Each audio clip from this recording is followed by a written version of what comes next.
rencontre avait lieu mercredi 14 octobre 2020 à la librairie Ombre Blanche à Toulouse avec les historiennes Bibia Pavard et Michèle Zoccarini-Fournel, deux des autrices de l'ouvrage Ne nous libérez pas, on s'en charge, paru aux éditions La Découverte, sur la naissance des féminismes en France et leur évolution de 1789 à nos jours.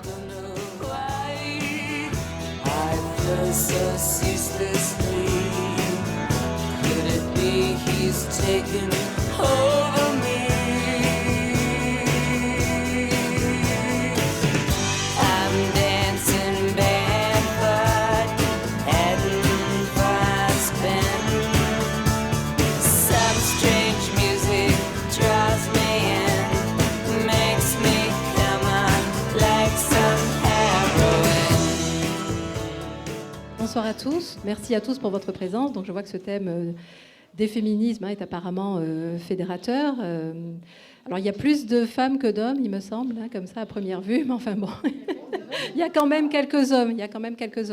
Donc ce soir, nous avons le plaisir d'accueillir Michèle Zoccarini-Fournel et Bibia Pavard, qui sont là pour nous parler de cet ouvrage « Ne nous libérez pas, on s'en charge, une histoire des féminismes de 1789 à nos jours ». Donc certains d'entre vous...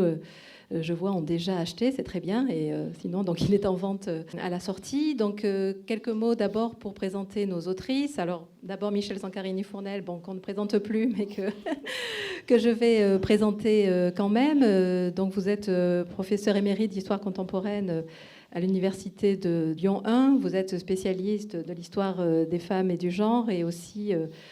des mouvements sociaux, notamment de mai 68. Vous avez publié vraiment de nombreux ouvrages, donc je vais pas tous les citer. Mais il y a 3 ou 4 ans, vous avez publié un ouvrage qui s'appelle « Les luttes et les rêves, une histoire populaire de la France de 1685 à nos jours », qui était en quelque sorte... une histoire de la France d'en bas, un petit peu, voilà, une histoire des classes populaires, ou des opprimés, en tout cas, de tous ordres. Et on verra bien sûr qu'il y a un lien entre l'histoire des opprimés et l'histoire des féminismes, en tout cas des luttes féministes. Alors avant cet ouvrage dont vous allez nous parler toutes les deux, vous avez déjà collaboré toutes les deux. Alors d'abord vous êtes toutes les deux membres du comité scientifique de la revue Clio, Oui, le comité de rédaction de la revue Clio, qui a longtemps été publié par les presses universitaires du Mirail, mais qui ne l'est plus malheureusement aujourd'hui. Mais enfin, bon, voilà, c'est quand même une aventure qui est née à Toulouse. Et puis, vous aviez donc déjà collaboré toutes les deux avec un ouvrage en 2012, Les lois Veil, contraception 1974 et IVG 1975. Et puis, vous avez aussi... publié en 2013 un beau livre, si on peut dire, qui s'intitule « Lutte de femmes, 100 ans d'affiches féministes ». Alors, Bibia Pavard, vous êtes maîtresse de conférences en histoire contemporaine à l'université de Paris 2 Panthéon-Assas. Je ne sais pas si c'est encore d'actualité. Bon. Vous avez consacré votre thèse à l'histoire de la contraception et de l'avortement de 1956 à 1979, donc une thèse qui a été publiée, qui est parue en 2012 sous le titre « Si je veux, quand je veux, contraception et avortement dans la société française ». Alors, vous vous intéressez également à l'histoire des médias, d'ailleurs en lien avec l'histoire des femmes. Et on aura aussi peut-être l'occasion d'en reparler dans la discussion, puisque vous êtes membre d'un laboratoire qui s'appelle le CARISM, Centre d'analyse et de recherche interdisciplinaire sur les médias. C'est un laboratoire qui travaille notamment sur la thématique des médias et du genre. Et donc voilà, je vous poserai peut-être tout à l'heure une question à ce sujet. Alors, vous avez aussi contribué à un ouvrage dirigé par Yann Potin et Jean-François Sirinelli, qui s'appelle Génération historienne. Donc ça va me fournir une transition pour ma question liminaire, parce que je vais enfin vous poser une question, rassurez-vous. Génération historienne 19e, 20e siècle, qui est un ouvrage qui, disons, questionne les effets de génération sur la production des historiens et des historiennes. Et donc, ce qui m'amène effectivement à ma question liminaire, avant d'entrer dans le vif du sujet et de parler de votre ouvrage, d'aborder le contenu de votre ouvrage, c'est la question des générations, que vous abordez d'ailleurs vous-même dans l'avant-propos, dans le prologue de votre ouvrage, puisque, donc, page 6, vous écrivez, parce que j'ai oublié de dire qu'en fait, il y a une troisième autrice qui est Florence Rochefort, qui n'est pas parmi nous ce soir, mais qui a rédigé aussi cet ouvrage. Donc, vous écrivez dans l'avant-propos, dans le prologue, « Ce livre est né d'une rencontre entre 3 historiennes qui, à partir de 2013, ont animé un séminaire sur la socio-histoire des féminismes au sein du master genre, politique et sexualité de l'EHESS. 3 regards, 3 générations, 3 parcours différents pour une volonté commune d'offrir un récit renouvelé de l'histoire des féminismes en France. Et donc j'en viens donc à ma question, justement à propos de cette question de génération, puisque bon, on va dire que la doyenne, c'est Michel, oui, voilà. J'assume. La plus jeune, c'est Bibia, et puis Florence Rochefort, qui est un petit peu entre les deux. Donc voilà, qu'est-ce que ça vous a apporté finalement, le fait d'appartenir à 3 générations différentes? En quoi ça a enrichi votre réflexion sur cette histoire des féminismes? Merci pour cette présentation. Avant de commencer, je voudrais quand même dire que je suis extrêmement émue d'être à Toulouse parce que j'ai grandi dans cette ville et que toute mon enfance, mon adolescence, mes années de prépa sont dans la salle et c'est vraiment extrêmement chouette de pouvoir discuter de cet ouvrage devant vous. Donc merci d'être là ce soir. Sur la question des générations, moi je pense que j'ai beaucoup de chance d'avoir pu écrire cet ouvrage avec 2 historiennes beaucoup plus expérimentées qui m'ont beaucoup transmis à travers toutes ces années. Alors ce qui est assez exceptionnel dans l'université de façon tout à fait horizontale. Donc je pense que c'est aussi caractéristique quand même de l'histoire des femmes et du genre, cette volonté de sortir des hiérarchies et de créer des solidarités entre historiennes. Après, je pense que sur la question qui portait peut-être plus sur le positionnement scientifique que ça a pu apporter, Oui, mais pas seulement. Enfin, oui, mais... moi j'ai bénéficié des travaux de mes co-autrices.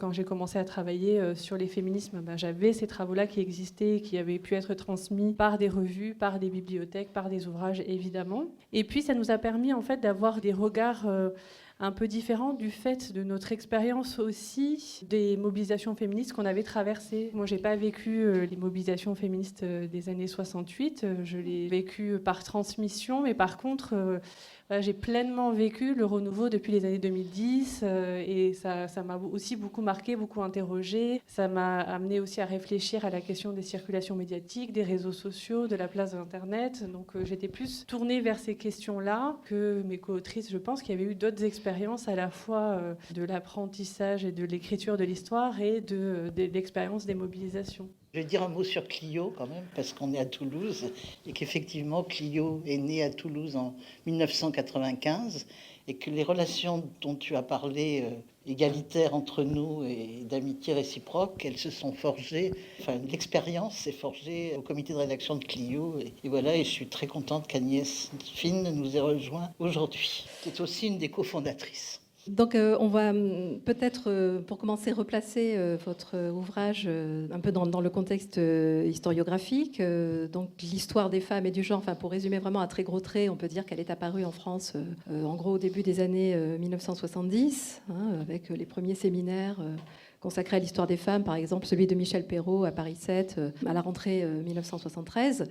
Alors, c'est évidemment une histoire qui, au départ, est très fortement liée au militantisme féministe. Il y a aussi cette idée, dans les années 70, de rendre la parole aux femmes, enfin de faire entendre la voix des femmes qui avait été occultée jusque-là dans l'histoire. Donc ça, c'est assez présent. Et c'est vrai que dans les premières thématiques qui ont été abordées par les historiennes, enfin je dis historiennes parce qu'au départ, c'était uniquement des femmes, on peut dire, dans les premières thématiques, il y avait déjà l'histoire du féminisme, c'est-à-dire il y avait déjà cette réflexion sur les mouvements féministes. Donc à partir de là, à partir des années 70, on a eu énormément d'ouvrages, mais qui chacun abordait une période particulière des luttes féministes. Il y a eu Dominique Godineau, par exemple, sur les femmes révolutionnaires, enfin les fameuses citoyennes tricoteuses. Il y a Michèle Rueau-Sarcé, qui, elle, s'est plutôt intéressée donc, aux femmes au cours des révolutions du 19e siècle, notamment 1830 et 1848. Florence Rochefort, avec Laurence Kleichmann, qui a publié un ouvrage sur le féminisme de la première vague. Alors, je sais que vous n'avez pas ce terme de vague, justement, je vais y revenir, mais donc le féminisme de la première vague, c'est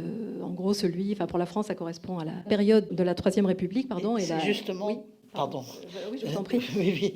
Je pense que c'est justement un terme que nous avons récusé, oui. Ce terme de vague, parce que, bon, même s'il peut être pédagogiquement intéressant, en fait, il ne correspond pas du tout à l'histoire des mouvements féministes. Alors justement, c'était la question que je voulais vous poser, parce que vous, du coup, vous livrez un ouvrage qui est chronologique, qui part de la Révolution française. Alors d'abord, peut-être pourquoi partir de la Révolution française? Il y avait une histoire du féminisme, en 1977, de Daniel Armogat et Maïté Albistur, qui était l'histoire du féminisme du Moyen-Âge à nos jours. Alors pourquoi commencer seulement à la Révolution française? Alors outre le fait que vous n'êtes pas peut-être bien sûr médiéviste et moderniste, mais pourquoi la Révolution française?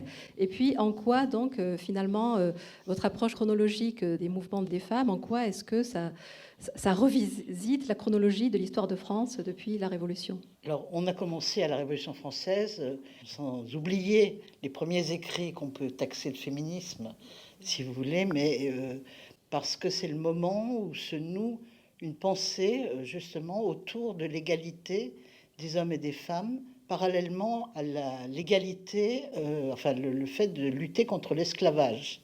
Et donc c'est dans les philosophes de la seconde moitié du XVIIIe siècle que se développe cette pensée-là. Donc l'anti-esclavagisme, effectivement, est parallèle à la réflexion qu'on peut qualifier de féministe, même si le mot féministe n'est né qu'en 1872, d'ailleurs dans la bouche d'un anti-féministe, on y reviendra peut-être, mais on a considéré qu'on pouvait employer ce terme de féminisme en considérant les actions et les textes qui ont été publiés à ce moment-là, avec l'idée qu'il y avait le droit naturel et une commune humanité, et que cette commune humanité, hommes et femmes, devait être considérée donc à égalité parce qu'appartenant à cette commune humanité.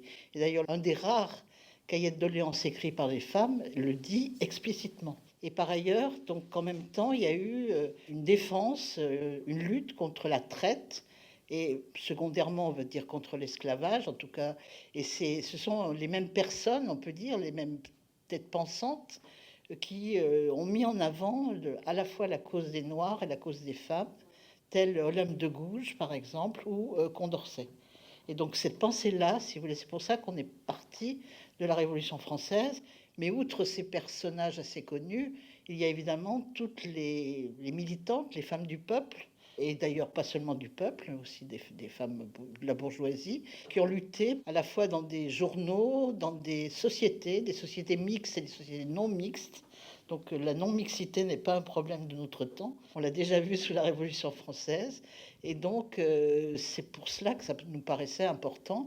Alors, qu'est-ce que ça a changé dans l'histoire de France? Eh bien, on connaît en général, parce qu'on c'est dans les manuels scolaires, la manifestation du 5 et 6 octobre 1789 des femmes de Paris à Versailles et qui ramènent la famille royale à Paris. Mais c'est un événement extrêmement important qui change le cours de la Révolution parce que la famille royale et l'Assemblée sont sous le contrôle du peuple parisien. Et donc c'est par rapport à ce que ça change dans l'histoire de France, cette mise en avant de cette manifestation des femmes de la Halle au départ est fondamentale dans le cours de la Révolution. Alors peut-être justement toujours sur la chronologie, vous refusez, on l'a dit, c'est cette métaphore des vagues. Donc en gros, dans l'historiographie classique entre guillemets du féminisme, la première vague c'est celle donc de la Troisième République qui va réclamer essentiellement le droit de vote ou la réforme du statut de la femme mariée dans le Code civil. Voilà. Et la deuxième vague, donc, c'est celle des années 1970, donc celle qui est peut-être plus familière, finalement, quand on parle de féminisme. Et puis, donc, certains disent qu'il y a une troisième vague, même si c'est contesté, puis peut-être plus récemment une quatrième vague. Donc, vous réfutez cette métaphore, parce que vous dites qu'elle n'est pas pertinente. Donc, en quoi est-ce qu'elle n'est pas pertinente et en quoi est-ce que donc, on peut plutôt revisiter ces luttes des femmes dans une chronologie qui n'est plus celle de l'alternance de vagues, de creux de la vague, etc. Alors, cette métaphore, on l'a beaucoup discutée entre nous. Moi, je pense qu'elle a quand même une pertinence, notamment politique. Et d'ailleurs, elle a été forgée par les mobilisations féministes elles-mêmes. D'abord, ce sont les féministes de la deuxième vague qui se sont appelées la deuxième vague par rapport à la première, dans cette volonté à la fois de créer une continuité avec ce qui est des combats précédents et une volonté aussi d'affirmer une rupture et une nouveauté. Donc il y a quand même une utilité politique pour montrer ces moments d'explosion militante et puis ces moments de moindre militantisme ou de reflux. Néanmoins, en histoire, elle pose un certain nombre de problèmes déjà parce qu'elle met l'accent sur ces ruptures plus que sur les continuités. Et lorsqu'on travaille de près sur les chronologies, on s'aperçoit que il y a des formes fortes de continuité, des militantes qui continuent à se mobiliser. Si on prend l'exemple de la deuxième et la troisième vague, les militantes de la deuxième vague sont encore très actives, encore aujourd'hui. Donc les structures perdurent elles aussi. Et puis par ailleurs, il y a un problème aussi, c'est que ça donne l'image d'un mouvement qui est extrêmement unifié. l'idée de vague, on a l'impression qu'on est quelque chose sur un mouvement qui est très homogène, alors qu'en réalité, c'est ce qu'on a aussi voulu montrer dans l'ouvrage, il y a une très grande hétérogénéité à la fois des stratégies, des revendications, des mobilisations. Et d'ailleurs, c'est un peu réducteur de dire que la première vague s'organise autour des droits, puisqu'on voit qu'il y a toute une série de questions qui sont abordées, outre celle de la question des droits politiques ou des droits civils, notamment la question de l'émancipation, la question des sexualités. Toutes ces questions-là, elles existent aussi. Et donc, il y a une dimension réductrice, vous a-t-il semblé, de cette métaphore. C'est pourquoi on a voulu en sortir, surtout que cette question de la troisième et de la quatrième vague, elle pose problème, parce que tout d'un coup, les vagues se succèdent de plus en plus rapidement, et on s'aperçoit que ça ne fait plus référence finalement à une chronologie, ça fait davantage référence à une identité politique. C'est-à-dire que les féministes qui aujourd'hui se revendiquent de la troisième vague le font parce qu'elles veulent se distinguer politiquement d'autres féministes qui sont encore actives aujourd'hui, et de même pour la quatrième vague. Donc on est plus sur une identification que sur la désignation d'une période. Alors il y a énormément de thèmes qui sont abordés dans votre ouvrage. Il y a une volonté, d'ailleurs vous le dites, de partir finalement des préoccupations du présent pour en retracer un petit peu la généalogie. Donc ça c'est vraiment très intéressant dans votre ouvrage. Donc il y a quelque chose qui revient comme ça tout au long de votre ouvrage en particulier et qui me semble assez original, enfin par rapport à d'autres ouvrages que j'ai lus sur ce sujet. C'est la question du féminisme colonial. Alors en fait ça commence un petit peu ça avec Hubertine Auclair. Donc Hubertine Auclair, c'est une militante suffragiste, enfin on la connaît surtout pour ça en fait, elle est surtout connue pour ça, donc à la deuxième moitié du 19e siècle. Mais c'est vrai qu'elle a suivi son mari en Algérie, enfin elle a vécu en Algérie, donc elle a écrit, elle a enquêté sur les femmes algériennes. Et vous écrivez: l'analyse des propos d'Hubertine Auclair sur l'Algérie et les colonies retient désormais l'attention de nombre d'historiennes dans une perspective postcoloniale ou décoloniale. Et ils offrent en effet un exemple type de féminisme colonial ou de féminisme impérial qui révèle les fondements racialistes et colonialistes de l'universalisme républicain de la Troisième République, tel qu'il est repris par la plupart des féministes. Donc voilà, on a l'impression qu'en France, avec finalement cette conception universaliste, on a du mal à concevoir l'oppression spécifique dont peuvent être victimes les femmes en situation coloniale ou aujourd'hui les femmes qu'on appelle racialisées. Donc ça renvoie aussi à l'intersectionnalité. Donc est-ce que vous pourriez donc parler peut-être de ce féminisme colonial et puis évoquer cette question de l'intersectionnalité en expliquant de quoi il s'agit, parce que je ne suis pas sûre que tout le monde soit familier avec ce concept et en quoi ça résonne aujourd'hui. Oui, alors effectivement, Hubertine Auclair, c'est un exemple extrêmement intéressant pour montrer la complexité des pensées féministes sur ce sujet. Nous avons voulu éviter d'avoir une pensée trop rigide par rapport à cela. Donc on a retravaillé en profondeur le texte d'Hubertine Auclair sur la femme arabe. Et en fait, on voit que c'est extrêmement compliqué. C'est-à-dire qu'à la fois, elle fait preuve de ce féminisme universaliste de type colonialiste, mais à la fois, c'est une des premières qui fait une véritable enquête ethnographique sur les femmes arabes et qui les défend d'un certain point de vue. Donc c'est une pensée extrêmement complexe qu'on ne peut pas réduire. Il y a certains discours aujourd'hui qui la réduisent au féminisme impérialiste. Je crois que, enfin nous croyons que c'est beaucoup plus compliqué que ça, mais effectivement elle a eu des propos qui choquent aujourd'hui. Nous avons tenté dans tout le livre de faire attention aux mots qui étaient employés à des moments précis, à des périodes précises, et de ne pas leur faire dire ces mots des choses qui ne seraient pas compatibles avec ce qu'ils voulaient dire à l'époque. Voilà, ça c'est une question de méthodologie, disons, qu'on essayait d'appliquer fortement. Alors sur l'intersectionnalité, c'est un mot qui n'est pas très joli. Moi, je préfère imbrication des dominations. À mon avis, c'est plus clair. C'est l'idée qu'il n'y a pas seulement une domination de type... enfin le genre, mais qu'il y a aussi des dominations qui tiennent à l'origine, à la race. Il faut accepter de dire le mot, d'abord parce qu'il était employé, on l'a trouvé au moment de la Révolution française, on l'a trouvé en 1848, on l'a trouvé dans tous les 2 siècles et demi que nous parcourons, donc voilà, il faut l'employer. Et puis d'autres dominations, et que ces dominations sont imbriquées, c'est-à-dire qu'elles ne sont pas forcément, elles ne pèsent pas le même poids suivant les contextes historiques. Et c'est cette question-là des contextes historiques, et cette imbrication des différents types de domination, donc de genre, d'origine, de race, d'âge, de génération. Les types de domination sont quand même nombreux, j'en oublie sûrement. C'est la raison pour laquelle c'est quelque chose qui nous a beaucoup interpellés, parce que c'est une question du présent, et qu'on a essayé de la travailler sur les 2 siècles et demi.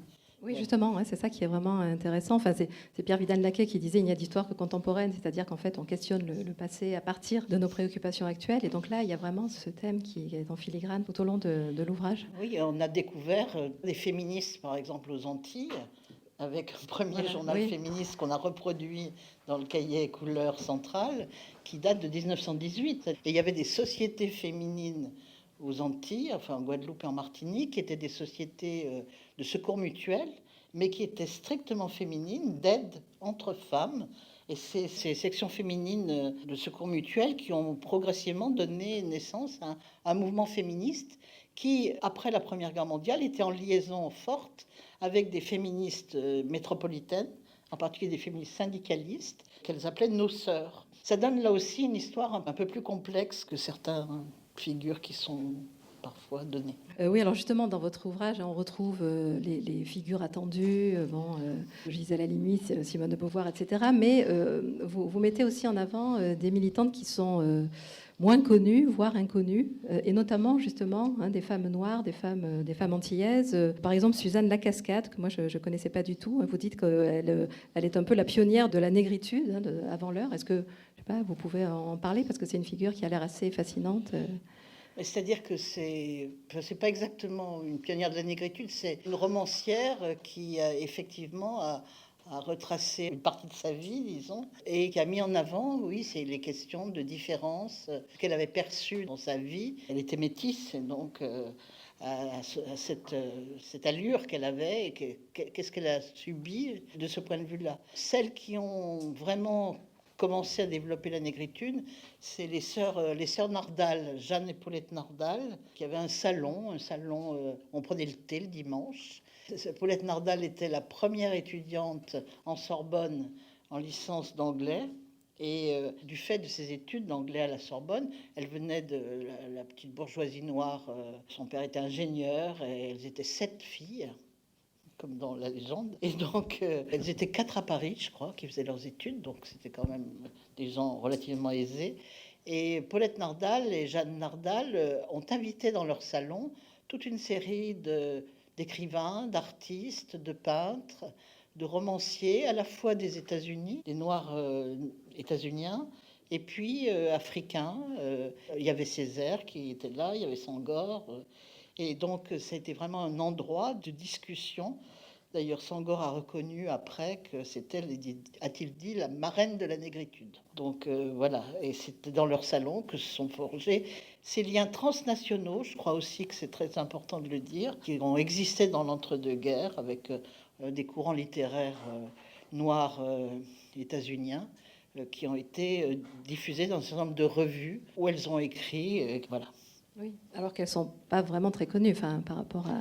On commence à maintenant. Oui, voilà, on commence à les plus, redécouvrir. mais... Justement, ça fait partie de toutes ces militantes qu'on. Elles ont eu un plaque de rue à Paris. Ah, d'accord, bah, j'ignorais. Bah, Alors, il y a un autre thème aussi qui court tout au long de votre ouvrage. Et là encore, on retrouve cette idée de partir des préoccupations contemporaines pour remonter à la généalogie de ces phénomènes. C'est le thème des violences faites aux femmes. Donc là aussi, qu'on voit en particulier, c'est avec les débats autour du viol dans les années 70, du combat pour faire réformer la loi qui réprimait le viol, jusqu'au mouvement MeToo, donc vraiment très, très contemporain, puisque votre livre va vraiment jusqu'au très contemporain. Jusque vraiment à nos jours. Donc voilà, est-ce que peut-être Bibia, vous pouvez nous en parler de ce thème ?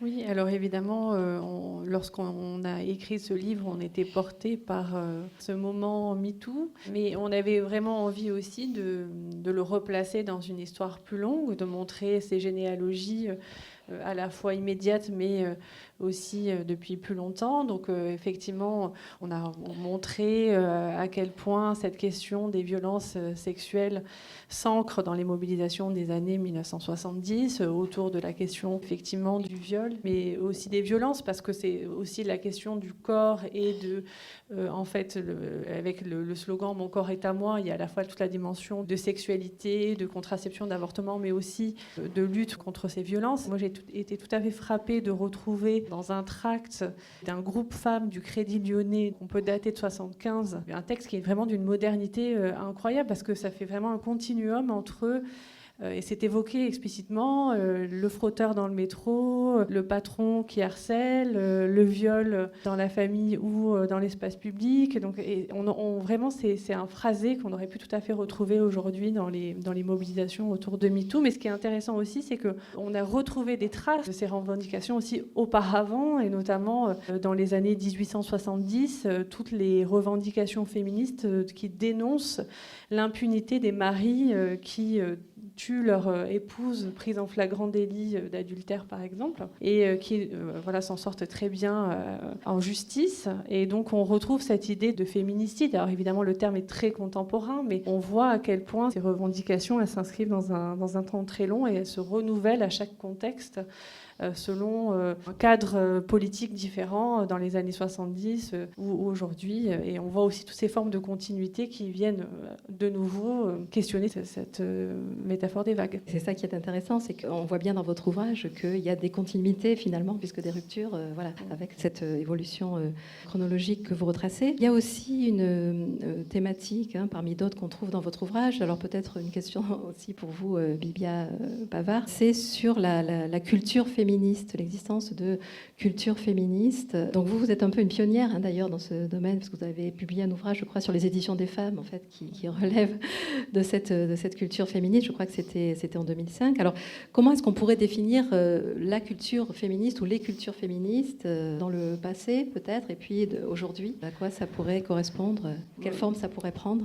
Dans l'ouvrage, c'est vrai qu'on n'a pas développé autant qu'on aurait pu toute la dimension culturelle des féminismes, qui s'exprime effectivement à la fois dans la littérature, dans les arts plastiques, dans la musique. Et donc on a fait quelques places à ces expressions culturelles, mais on aurait pu écrire un livre en soi sur les féminismes culturels. C'est le prochain ouvrage. Chaque chose en son temps. Et du coup, c'est difficile de définir une culture féministe, mais en tout cas, ce que l'on voit, c'est qu'à chaque moment de forte mobilisation, les féministes vont s'approprier des modes d'expression culturelle. Alors effectivement, la littérature, on a par exemple, à la Belle Époque, des romans féministes à thèse. Il y a effectivement aussi une très forte dimension médiatique. À chaque fois qu'il y a une possibilité d'expression, en 1789, en 1830, en 1848, quand la liberté d'expression se dessert, tout d'un coup, on va voir émerger des journaux qui sont féministes et qui revendiquent ce féminisme, qui sont tenus par des femmes et qui aussi sont des pionnières en fait du journalisme féministe. Et donc on retrouve le même phénomène dans les années 68. Et puis aujourd'hui, ça se décline dans des blogs, dans des podcasts, sur des comptes de réseaux sociaux. Donc on voit cette même explosion d'expression. Il y a aussi toute une réflexion sur la permanence du sexisme et des hiérarchies de genre à l'intérieur du monde culturel, qui fait qu'il faut absolument se trouver des lieux d'expression spécifiques. Alors l'édition, c'est tout à fait caractéristique. Dans les années 70, on a vraiment la volonté de créer des maisons d'édition féministes pour pouvoir publier des femmes et des textes féministes qui n'arrivent pas à trouver tout simplement des maisons d'édition pour exister. Et ce qui est intéressant, c'est qu'effectivement, ça a un rôle important, parce qu'évidemment, la diffusion est beaucoup moins large que d'autres maisons d'édition qui ont une pignon sur rue et qui ont davantage de moyens. Mais il y a un impact indirect qui est que tout d'un coup, toutes les maisons d'édition se mettent à créer des collections femmes ou des collections féministes. Et donc l'écho est démultiplié aussi de cette manière. Donc c'est vrai que c'est assez intéressant de voir que le féminisme, évidemment, c'est un mouvement politique, mais c'est aussi un mouvement qui trouve des expressions multiples. De la même façon, on a, dans les années 70, on a l'appropriation de la vidéo, qui est très important, parce que la vidéo, c'est encore un médium qui est nouveau, et donc où les hommes ne dominent pas complètement encore ce champ, et donc c'est un lieu d'expérimentation à la fois artistique et féministe. Et pas cher, exactement, c'est tout à fait vrai. Merci. Voilà, et donc effectivement, il y a aussi toute une volonté de s'exprimer dans le cinéma, et on le voit. Vous avez dit qu'on est allé jusqu'à aujourd'hui. Effectivement, on termine quasiment le livre sur les Césars, les derniers Césars 2020, qui montre à quel point le monde du cinéma est aussi un front pionnier de lutte féministe aujourd'hui. Vous écoutez Bibia Pavard et Michel Zancarini-Fournel à la librairie Ombre Blanche, mercredi 14 octobre 2020, autour de leur ouvrage « Ne nous libérez pas, on s'en charge », une histoire des féminismes de 1789 à nos jours, publié aux éditions La Découverte. Moi, je me balance, je m'offre à tous les vents, sans réticence. Moi, je me balance, je m'offre à qui je prends, le cœur indifférent. Venez, venez vite, je veux tout, mais tout de suite, entrez dans ma danse. Moi, je me balance, dégrafer les cols blancs de vos consciences. Moi, je m'en balance, mon lit est assez grand pour des milliers d'amants. Moi, je me balance au soleil de minuit, de mes nuits blanches. Moi, je me balance, chacun sera servi, mais c'est moi qui choisis. C'est moi qui invite, c'est moi qui vous quitte. Sortez de ma danse. Moi, je me balance parmi tous vos désirs, vos médisances. Moi, je m'en balance. Sans adieu ni merci, je vous laisserai ici. Sans adieu ni merci, je vous laisserai ici.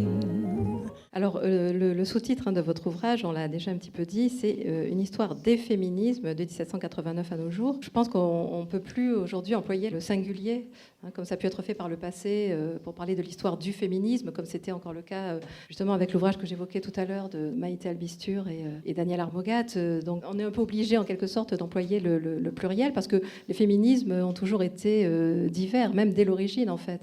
Contrairement à l'image qu'on a pu en avoir, ou même que les historiens ont pu en donné pendant une assez longue période, bon, en réalité, on ne peut pas vraiment employer le singulier, parce qu'il y a différentes formes de féminisme, il y a toujours eu différentes formes de féminisme, et c'est peut-être encore plus le cas aujourd'hui. Alors aujourd'hui, quels sont les féminismes qui existent aujourd'hui, enfin, ou qu'est-ce qui distingue entre elles les féministes? Quels sont les débats qui agitent les féministes? Sur quoi est-ce qu'elles s'opposent? Est-ce que c'est juste l'opposition entre universalisme et différentialisme, qui est souvent ce qu'on met en avant justement pour distinguer les différentes formes de féminisme, ou est-ce qu'il y a d'autres oppositions entre les féministes ou les mouvements féministes?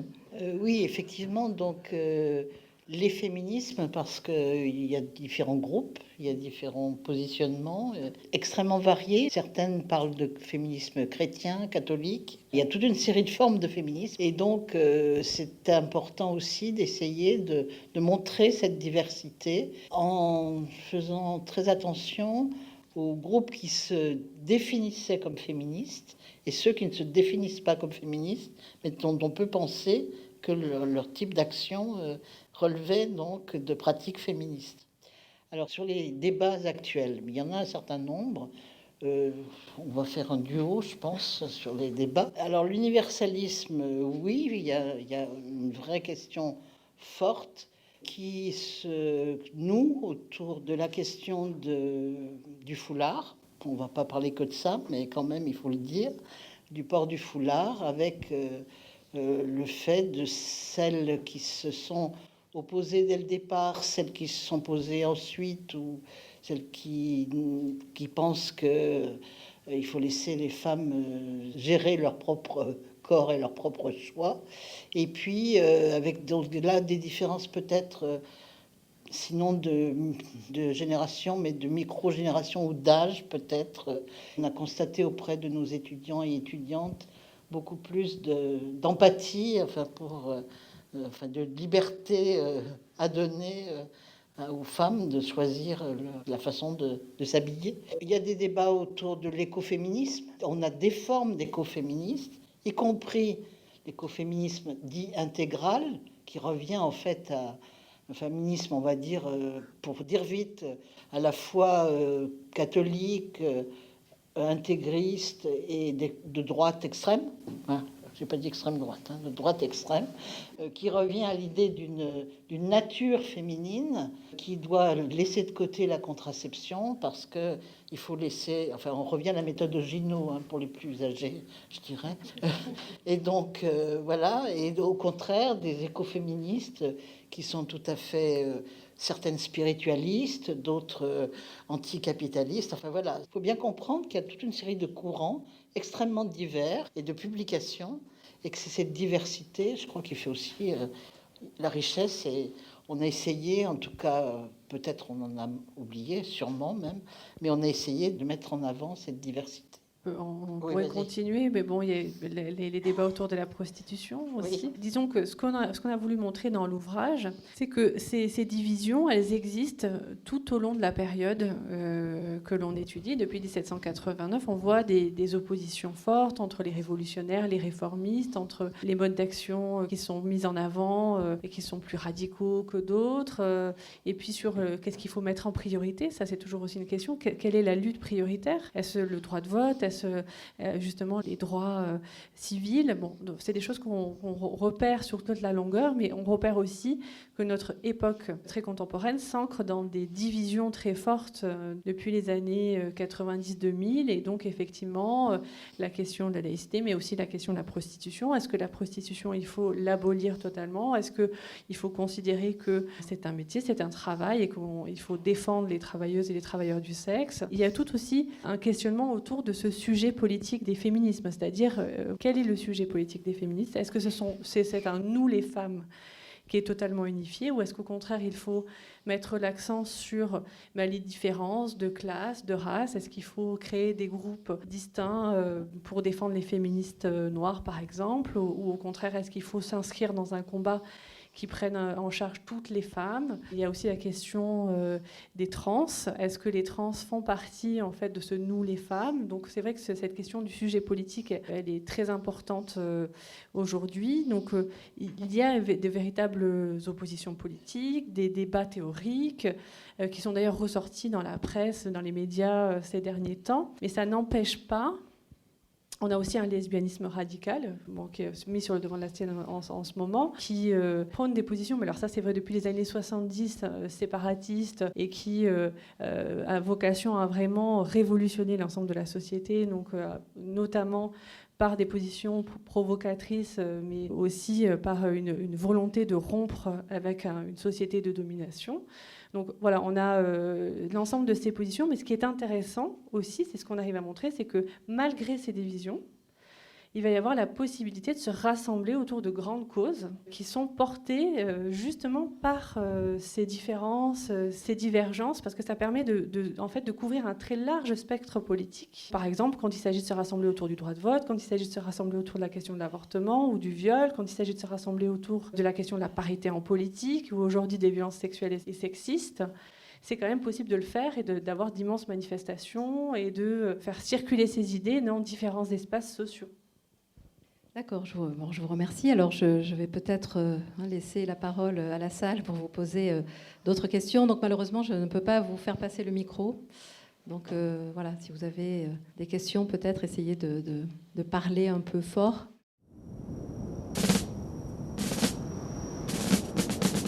Tremblez, tyrans, portant culotte, femme, notre jour est venu. Point de pitié, mettons en note tous les torts du sexe barbu, tous les torts du sexe barbu. Voilà trop longtemps que ça dure, notre patience est à bout. Debout, vénusienne, debout, et lavons notre vieille injure. Liberté sur nos fronts, verse des chauds rayons. Tremblez, tremblez, Marie jaloux, restez au cotillon. Le féminisme, on parle plutôt aujourd'hui de féminisme décolonial. Les féministes qui ont pris des positions dites aujourd'hui coloniales, voilà, c'est des féministes qui étaient convaincus pour la plupart de la mission civilisatrice qu'elles pouvaient apporter en tant que femmes aux femmes des colonies. Par exemple, quand on a analysé de très près le débat des États généraux du féminisme qui ont lieu en 1931 dans le cadre de l'exposition coloniale à Paris, on s'aperçoit que même s'il y a des différences, la plupart d'entre elles sont convaincues qu'elles ont une mission à apporter aux colonies pour développer l'éducation, pour développer le système de santé, etc. Enfin, c'est ce qu'on donc réunit sous le thème de mission civilisatrice de la France. Voilà, c'est ça qu'aujourd'hui on désigne comme les féministes. Alors, ça dépend des groupes. On dit féministes impérialistes blanches ou féministes colonialistes. Enfin, il y a différentes appellations. Toutes ces études sont venues d'études qui, au départ, ont concerné l'Empire anglais, hein, où on s'est beaucoup intéressé à ces questions-là, aux positions colonialistes des femmes, qui peuvent d'ailleurs aller au-delà de la mission civilisatrice. Hein. Ça peut être beaucoup plus efficace, violent, ou au contraire, il y a d'autres féministes qui ont eu un regard d'ethnographe, qui ont fait des rapports, par exemple, dans les années 20-30, qui sont de ce point de vue assez intéressants, mais qui sont toujours distanciés par rapport aux femmes des colonies, pour la plupart. Pâle ou vermeille, brune ou blonde, bébé mignon, dans les larmes ça vient au monde, chair à guignon. Ébouriffé, suçant son pouce, jamais lavé, comme un vrai champignon ça pousse, chair à pavé. Ce qui caractérise quand même les mobilisations féministes depuis le milieu des années du 19e siècle, et on pourrait même dire avant, c'est des contacts forts entre les féministes des différents pays. Alors, des pays occidentaux au départ. Donc, ces contacts ils sont pris lors de grandes conférences qui sont organisées dans différentes villes, notamment européennes, et puis aussi par des correspondances. Donc là, dans les archives, on a des correspondances entre des féministes, par exemple anglaises et françaises, au tournant du 19e et du 20e siècle. On a donc des circulations de mots d'ordre, de revendications, de modes d'action qui peuvent être transmises de cette manière. Alors, on a aussi des organisations transnationales, c'est très important, des cadres transnationaux et des branches nationales, par exemple des associations suffragistes. Ça, c'est vrai pour le 19e, début 20e. Alors, dans les années 68, donc, on a aussi ces formes de circulation qui sont beaucoup plus informelles, qui vont passer par des voyages aux États-Unis, par exemple, ou des voyages en Europe du Nord, parfois des lieux festifs aussi, de rassemblement, des fêtes, des campings, qui vont être des lieux de rencontre entre ces féministes, des traductions qui jouent un rôle très important, les traductions d'ouvrages. Par exemple, l'ouvrage Notre corps nous-mêmes, qui vient d'être republié et qui a été un livre donc, écrit par des féministes états-uniennes de Boston qui ont ensuite rencontré tous les collectifs de traduction, parce que ce sont des collectifs féministes de traduction qui à chaque fois vont s'approprier l'ouvrage et l'adapter, pas seulement le traduire, mais l'adapter à leur contexte. Et alors là, on dépasse les frontières occidentales, hein. On a des traductions en Inde, au Mexique. Donc ce que je voulais dire aussi, c'est qu'on n'a pas parlé du féminisme institutionnel, mais aussi à partir des années 1970, il y a tout un féminisme qui se développe dans les grandes organisations internationales, à l'ONU, en Europe aussi. La construction européenne joue un rôle important. Et donc ça va permettre, avec des grandes conférences mondiales, par exemple comme celle de Pékin en 95, de vraiment aussi voir se rencontrer ces féministes de tous les pays. Donc bien avant les circulations des réseaux sociaux, on a ces formes intenses de rencontres, d'échanges, de traduction, de confrontation aussi, il faut quand même le dire, hein, elles ne sont pas toujours d'accord, qui fait aussi la richesse de ce mouvement politique. Et j'ajouterais juste une bricole. Par exemple, lors des répressions qu'ont connues les révolutions au XIXe siècle en France, certaines féministes françaises ont été accueillies, par exemple après juin 48, par exemple en Angleterre, et il y a eu des échanges forts d'aide réciproque donc, dans ces moments-là. À 15 ans, ça rentre à l'usine sans éventail. Du matin au soir, ça turbine, chair à travail. Fleur des fortifs, ça s'étiole quand c'est giron.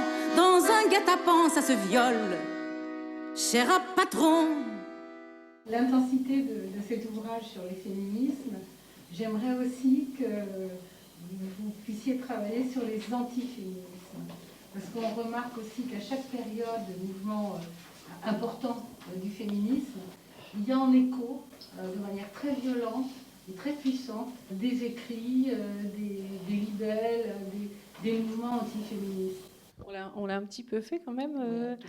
On a évoqué par exemple les arguments qui sont avancés pour s'opposer au droit de vote des femmes. Mais c'est vrai que c'est une histoire qu'il faudrait arriver à nouer totalement ensemble. C'est-à-dire qu'il faudrait essayer vraiment de montrer à quel point les féministes sont des réponses aussi à cet antiféminisme et comment l'antiféminisme réagit aussi. Effectivement, c'est circulaire comme vous le disiez. Et donc peut-être que il faudrait trouver un moyen de le montrer plus clairement dans un ouvrage ou dans un poème. Non, mais... Oh, mais on peut les accepter. Non, non. Et au contraire, c'est un projet, c'est beau. Ça peut très bien prendre la forme d'un podcast ou voilà, ça peut prendre aussi d'autres formes qu'un livre. Mais c'est vrai qu'il faudrait montrer que les antiféminismes d'aujourd'hui ne sont pas une nouveauté. Déjà, les arguments sont extrêmement récurrents. Et par ailleurs, de montrer qu'il y a une permanence et un renouvellement aussi de ce côté-là, du côté des antiféminismes. Il y a quand même au moins deux ouvrages qui ont été écrits, en particulier sous la direction de Christine Barr, sur les antiféministes. Nous, on a insisté plus peut-être que sur les antiféministes, sur les hommes féministes qui sont présents tout au long de cette histoire des féminismes qu'on n'avait pas encore parlé. Par exemple, la première forme d'organisation telle quelle, Léon Richer était en compagnie de Maria Derem dans la fondation du premier groupe féministe, du journal qui l'accompagnait. Et voilà, et tout au long de l'histoire, il y a des hommes féministes, enfin minoritaires certes, mais ils ont été présents. Mais effectivement, ce qui serait intéressant, mais alors c'est un autre projet, si vous voulez, ça serait que l'histoire des féministes soit vraiment intégrée dans une histoire générale de la France et qu'à ce moment-là, on puisse croiser ce que vous dites, c'est-à-dire croiser les discours antiféministes et les actions féministes. Mais c'est vrai que sur les hommes, c'est intéressant ça, parce que pendant longtemps, on les a ignorés, ces pauvres hommes féministes, finalement. Enfin, Benoît de Groult avait publié un ouvrage en 77, je crois, où elle abordait cette question et finalement elle n'a pas eu de suite immédiate. C'est depuis quelques années qu'on commence à s'y intéresser parce que c'est vrai que comme on a l'image dominante du MLF qui lui était strictement non mixte, on oublie qu'en fait il y avait des hommes dans d'autres associations qui elles étaient mixtes comme le MLAC, comme voilà. Oui, et ça c'est le rôle des jeunes historiens, historiennes, politistes qui ont mis en avant le fait qu'il n'y avait pas que le MLF dans les années 70, qu'il y avait d'autres groupes dont certains étaient mixtes. Vous avez évoqué le Black, mais il y a aussi Choisir. Il y a eu toute une série de groupes qui étaient mixtes et où les hommes avaient leur place. Et par ailleurs, il y a eu des organisations spécifiques, des groupes d'hommes qui ont revendiqué les paroles d'hommes aussi dans les années 70.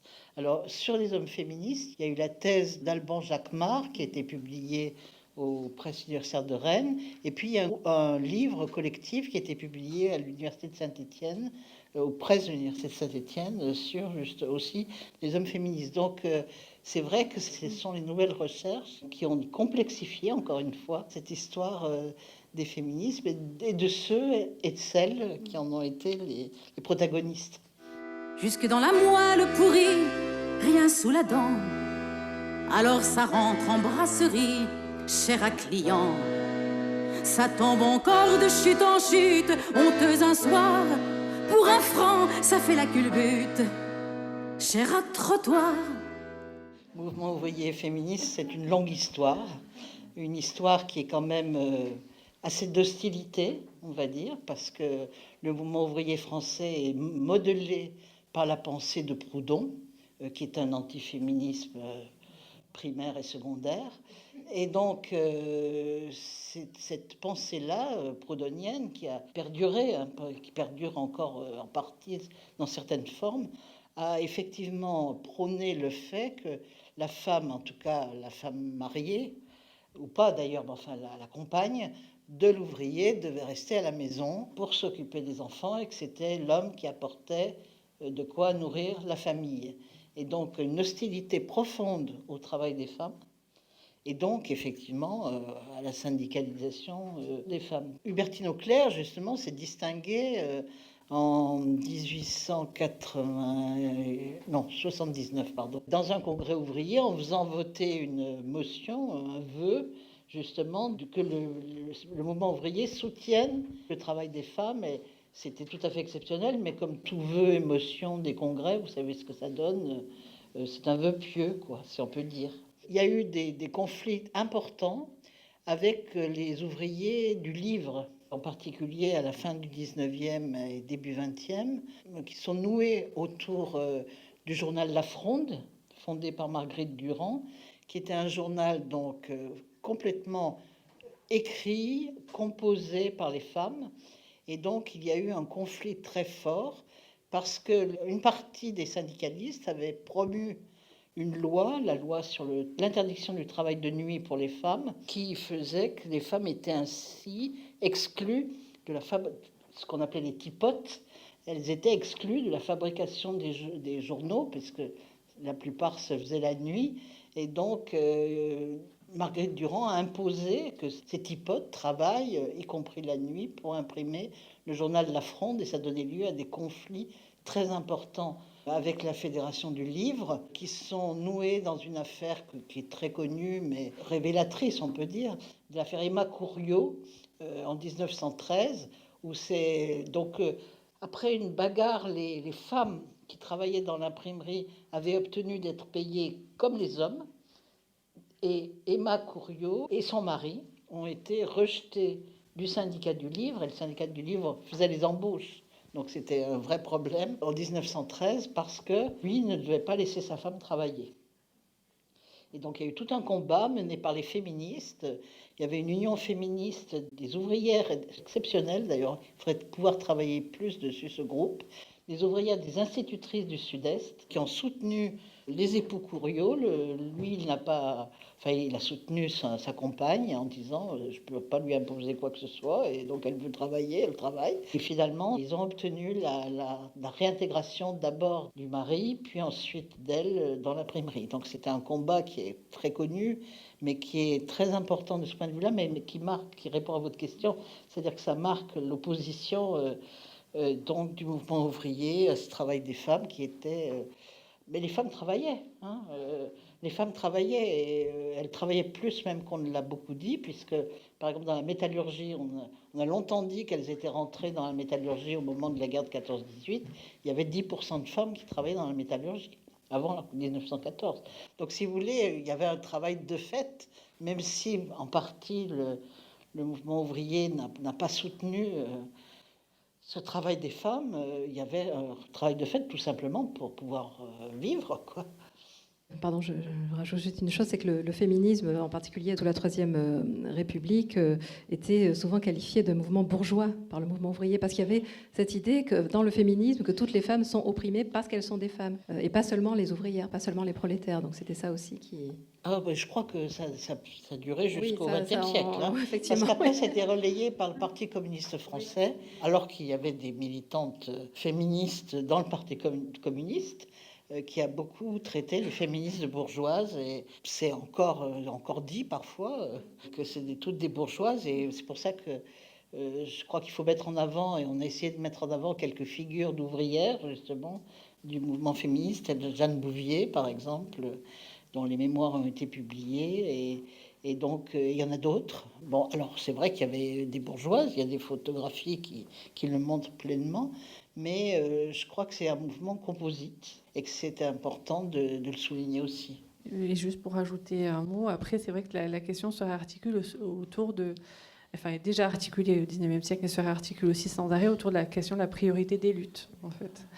Est-ce qu'il faut d'abord faire la révolution et ensuite libérer les femmes, ou est-ce qu'il faut faire une lutte spécifique pour justement prendre en charge tout de suite cette question de la lutte des femmes? Et d'ailleurs, ça peut être une explication de ce titre, Ne nous libérez pas, on s'en charge, qui met l'accent sur la nécessité de s'organiser entre femmes, d'une part, et aussi sur la nécessité de montrer à quel point le groupe femme est lui-même traversé par des inégalités et que chaque groupe peut lui-même se prendre en charge pour revendiquer ses propres luttes.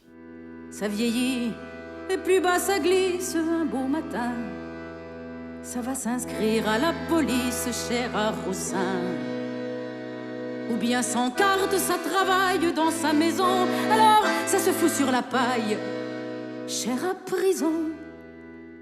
Oui, je me demandais comment comment se passait la socialisation des femmes pour devenir féministes du coup au XIXe siècle? Notre livre, là quand même on doit l'admettre, ne traite pas directement de cette question qui est une question très sociologique de la socialisation, de l'entrée dans le militantisme, ne prend pas cette échelle qui est l'échelle de la sociologie du militantisme. Mais par contre, c'est vrai que c'est pris en charge par toute une série de travaux en sociologie des mouvements sociaux. Et c'est pas évident d'avoir ces éléments en fait sur le 19e siècle. Hein. On commence à avoir des éléments sur les années 68. Alors on peut juste peut-être Oui. donner l'exemple de Jeanne Bouvier, dont je vous parlais tout à l'heure, qui était couturière. C'est une de ses clientes qui était féministe bourgeoise, donc, pour qui elle cousait une robe, qui lui a parlé des féministes, qui lui a parlé des syndicalistes, qui l'a envoyée à la Bourse du Travail. Et c'est comme ça qu'elle est devenue à la fois syndicaliste et féministe, ça, à la fin du 19e siècle. Oui, après, c'est vrai qu'on peut aussi souligner la multi-appartenance, on dirait les sociologues, des féministes souvent qui font partie de plusieurs groupes militants. Donc, effectivement, par exemple, les Saint-Simoniennes qui font partie du mouvement Saint-Simonien, qui sont aussi féministes. Donc, il y a des formes d'articulation avec d'autres mouvements. Et puis après, on commence à avoir vraiment des études très approfondies sur les années 68, avec de travaux vraiment passionnants qui essayent de comprendre l'entrée en militantisme, qu'est-ce qui est déclencheur, la socialisation primaire, les rencontres, l'événement, la rencontre avec l'événement aussi 68, le rôle des socialisations à l'université par exemple ou au travail.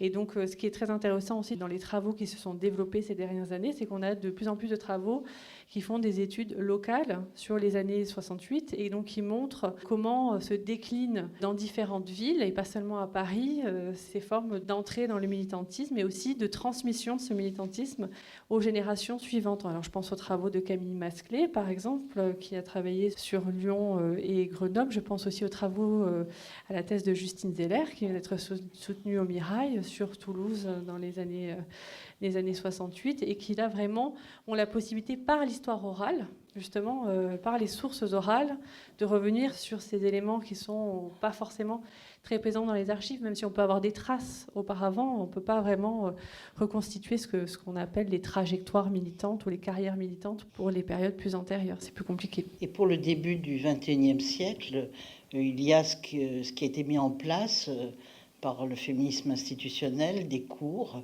dans les différentes universités avec des pôles, Toulouse en est un, mais il y a aussi Lyon, il y a aussi à Paris, évidemment, à Rennes, où là, il y a eu cette socialisation des jeunes étudiantes par ces cours dispensés à l'université.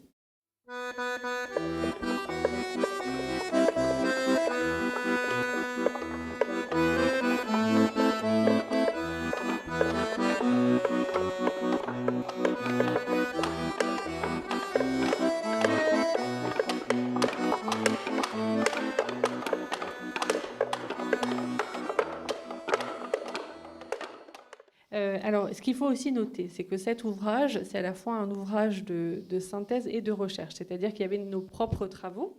Nous avons travaillé chacune sur différents moments, différents groupes féministes. Et donc, on avait consulté des archives qui sont conservées dans plusieurs endroits. Et puis ensuite, on a aussi bénéficié de travaux de thèse qui eux-mêmes ont consulté ces archives. Ce qu'on peut dire, c'est qu'on bénéficie aujourd'hui d'archives qui sont identifiées dans des centres spécifiques, dans des lieux spécifiques. Donc on peut penser à la bibliothèque Marguerite Durand à Paris ou au centre des archives du féminisme à Angers, qui ont été portés aussi par l'association Archives du féminisme, qui a créé un guide des sources pour aussi répertorier les sources qui existent des féminismes dans les archives municipales, les archives départementales. Aujourd'hui, ce guide, il est en ligne sur le site d'Archives du féminisme. On a toute une série de lieux où on a identifié ces sources. On peut en trouver aussi au Centre du travail de Nantes, à la bibliothèque contemporaine à Nanterre, par exemple. Bon, voilà, on a la possibilité de les retrouver. Et alors, comment on les identifie ? Déjà, ils ne sont pas non plus exhaustifs. Enfin, disons,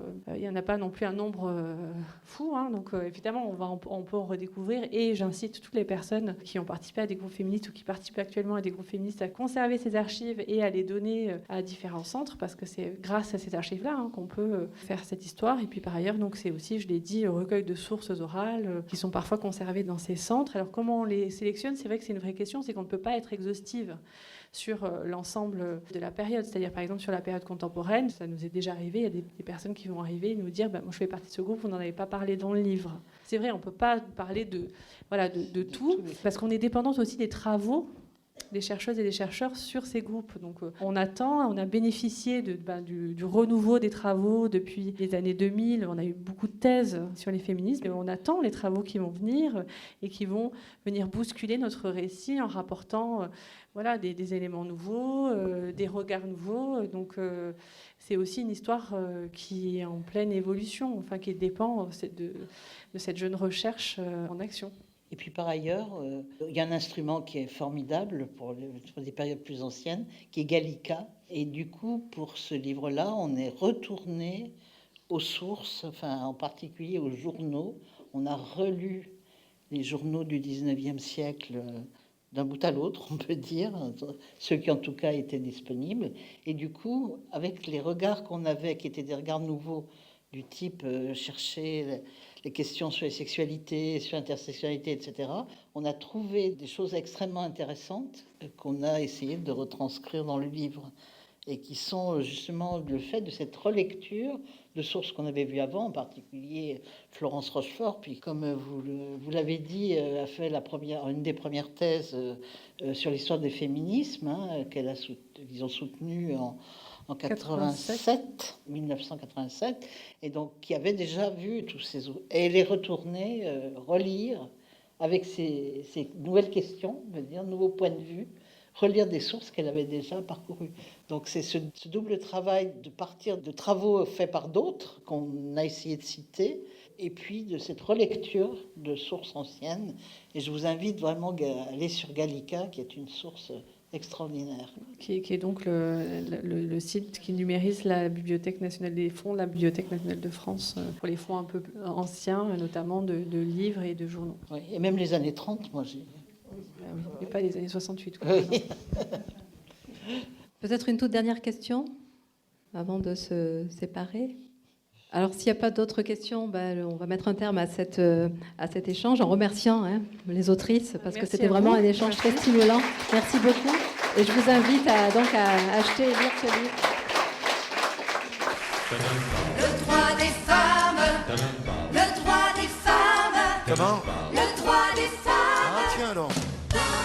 L'ouvrage de Michel Zancarini-Fournel, Bibia Pavard et Florence Rochefort, Ne nous libérez pas, on s'en charge, une histoire des féminismes de 1789 à nos jours, est paru aux éditions La Découverte. La rencontre que vous venez d'écouter a été enregistrée à la librairie Ombre Blanche à Toulouse, mercredi 14 octobre 2020. Le droit des femmes n'est plus, je le proclame, ce que jadis il fut. Ces dames se sont battues mais n'ont eu le droit des femmes et ne le lâcheront plus. Bien des choses ont évolué depuis que Rome voulait les culpabiliser pour une pomme. Les femmes se sont libérées, il faut voir comme il faudra nous y habituer, nous les bons hommes. Le droit des femmes, le droit des femmes n'est plus, je le proclame, ce que jadis il fut. Ces dames se sont battues mais l'ont eu le droit des femmes et ne le lâcheront plus. Souvent nos mères ont vécu l'insupportable, subissant bafouilles et cocus, l'inacceptable. Messieurs, ce temps est révolu, alors que diable, les jeux sont faits, rien ne va plus, carte sur table. Le droit des femmes, le droit des femmes n'est plus, je le proclame, ce que jadis il fut. Ces dames se sont battues mais l'ont eu le droit des femmes et ne le lâcheront plus.